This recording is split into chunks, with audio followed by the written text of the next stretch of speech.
धनंजय मुंडेंचा मंत्रिमंडळ घोटाळा।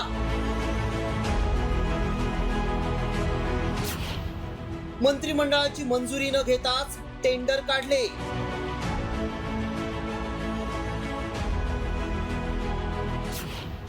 मुंडेंनी मंत्रिमंडळाला अंधारात ठेवलं।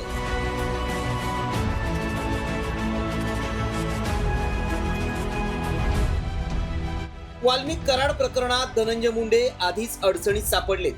त्यात कृषी मंत्री असताना त्यांनी घेतलेल्या निर्णयांवरून त्यांच्या अडचणीत वाढ होण्याची शक्यता आहे। मंत्रिमंडळाची मंजुरी न घेताच मुंडेंनी अनेक टेंडर काढल्याचा गंभीर आरोप आरटीआय कार्यकर्ते विजय कुंभार यांनी केलाय।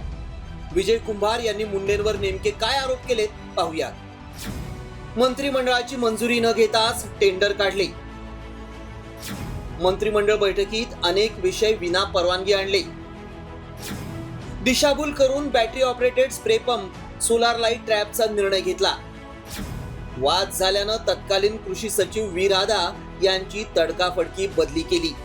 बैठक झाली त्या दिवशी, परंतु त्या बैठकीमध्ये ठराव मंजूर झाले नाहीत असं दिसून येतंय म्हणजे आहेच ते, कारण आयत्या वेळचे ठराव किंवा जे काय असेल ते आणि नेहमीचे ठराव हे मंजूर झाल्यानंतर त्याची रितसर प्रेस कॉन्फरन्स घेतली जाते, ते वेबसाईटवर टाकले जातात, ते वेबसाईटवर दिसत नाही।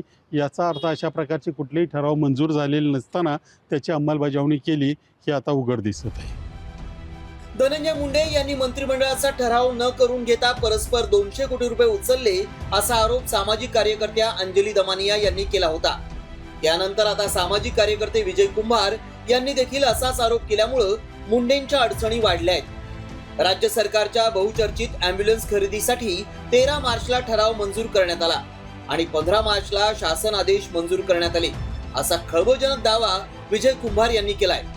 कुंभार यांच्या नव्या आरोपांमुळे मुख्यमंत्री फडणवीस आता काय भूमिका घेणार आणि या प्रकरणाची तरी चौकशी होणार का, असे अनेक गंभीर प्रश्न उपस्थित झाले।